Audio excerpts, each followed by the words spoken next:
It's Haemi Thoughts in the Hopwood Room, the 39th or 40th episode, and possibly close to the 1-year anniversary, but we're not sure.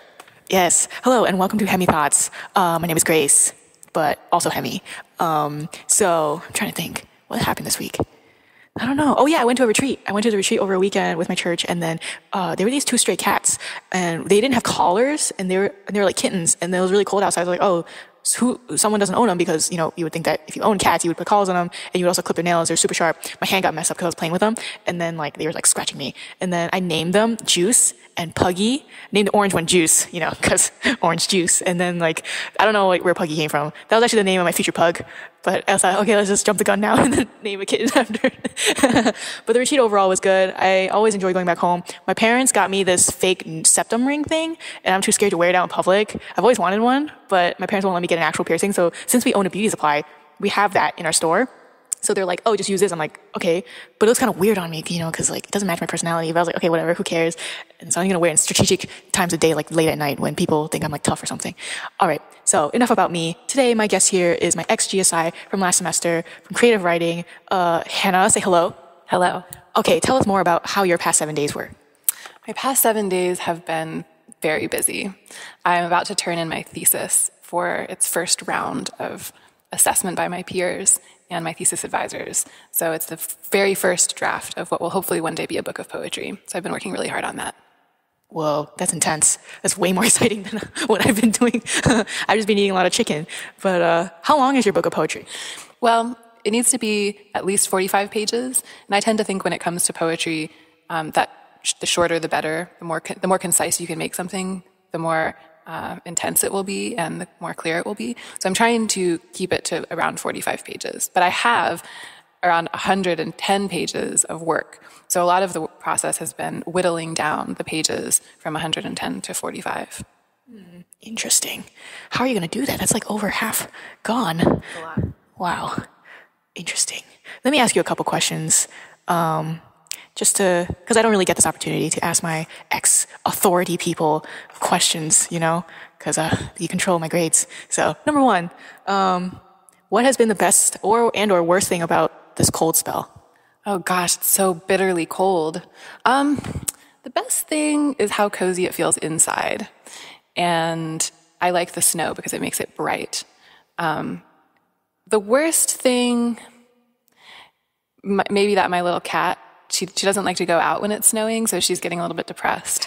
And she just sits by the window gazing out in the snow and looking sad. And then she walks around crying, and she wants to play all the time because she can't hunt.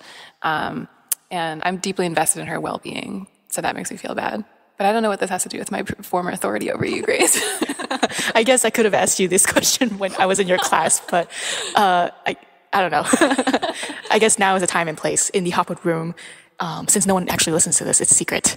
It's an angel hall, but no one will know because no one listens to this. Okay, second question.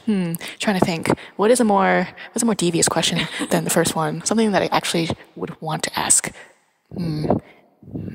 What is your bedtime routine? Oh, that's such a great question. Well, I really like to take baths, especially in this cold weather. So not every night, but frequently, I'll run a super hot bath and put in some exorbitantly expensive foaming soap or sort of cocoa butter-based scented deliciousness that makes the bath turn colors, and sometimes it has glitter in it, and it's really exciting. It's kind of like being in the prefect room in Harry Potter, if you've ever read that. I only read the first one very recently. Oh, well, I think it's in the third one. It's a room where there are a bunch of gold taps, and they spurt foam. And is that where the ghost is in the movie? Possibly. I haven't really seen the movies. I've only read the books. The one with the moaning myrtle? Yeah, she's there. She's in there at some point, at least in the books. Anyway, I like to run a bath and take a really hot bath, and then I like to have some calming tea. And then it's hard for me to make my brain stop working, so I usually listen to a book on tape while I'm falling asleep, because the book on tape distracts my brain, and then I'm able to drift off. Whereas if I don't have the book on tape, I just think about poetry and my classes and like my thesis, or I worry about all the things I have to do the next day, and that keeps me awake. So is the audiobook like really boring guy or something, or like what kind? I don't know. I don't know how that stops you from thinking. Sometimes I turn it down really, really quiet so I can barely hear it. So then I'm sort of straining to hear it, and I can catch every sort of second word and sort of string the plot together, but the stress of trying to hear it is like my main activity, and that keeps me from thinking about the things that would keep me awake, and then eventually I sort of doze off. But I also find that even the most thrilling books, I can usually fall asleep to, because I'm in my bed and my eyes are closed and it's dark, and so the circumstances are right. As long as I'm not thinking about my actual life, I can fall asleep. Interesting. What if it was a book about your life? Would you be falling asleep to a recording about your life that's distracting you from your life? Probably not. I think that given how self-involved most people are, including me, I think a book about my life would probably keep me pretty stimulated. I would be awake and waiting to hear what happens next. Because that's the problem. That's why I can't fall asleep. It's because the book about my life is playing in my head. That was so deep. That's so true. That's why they pay me the big bucks. Okay, extra question. So not a couple, but 3 questions I'm going to ask you. Let me think. This is one I've asked before. Okay, what makes your favorite deli sandwich? Oh gosh, I'm going to reveal some of my bizarre food sensitivities in this answer. I don't eat bread, so my favorite deli sandwich is just wrapped in lettuce. But I really love roast beef, mustard, and pickles, and maybe those hot peppers, wrapped in a bunch of thick lettuce leaves. Yum, yum. Interesting. So there's like no carbs in your life? No, there are a lot of carbs in my life. I eat a lot of carb-dense vegetables like sweet potatoes and white potatoes, carrots, beets, a lot of those, and even some fruits like bananas and apples have a lot of the necessary carbs in them. Do you eat noodles? I eat rice noodles most of the time. Have you ever tried pho? Yes, I love pho. In fact, when I was in high school, I went to Vietnam for a while, and I ate a lot of pho there. I used to eat it for breakfast every day.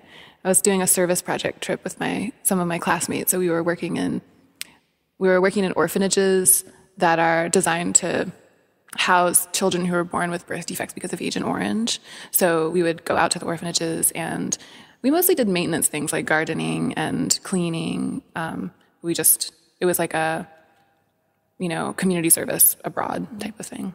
I bet everyone there wanted to eat pho too. I'm hungry. Oh man, I haven't eaten anything. All right, so thank you for your answers. Very insightful to the non-authority version of Hannah. All right, this has been another episode of Haemi Thoughts. Catch you guys next time. Haemi Thoughts in the Hopwood Room. Make sure to listen next week, which will be the 40th or 41st episode and possibly the 1-year reunion, but we're not sure.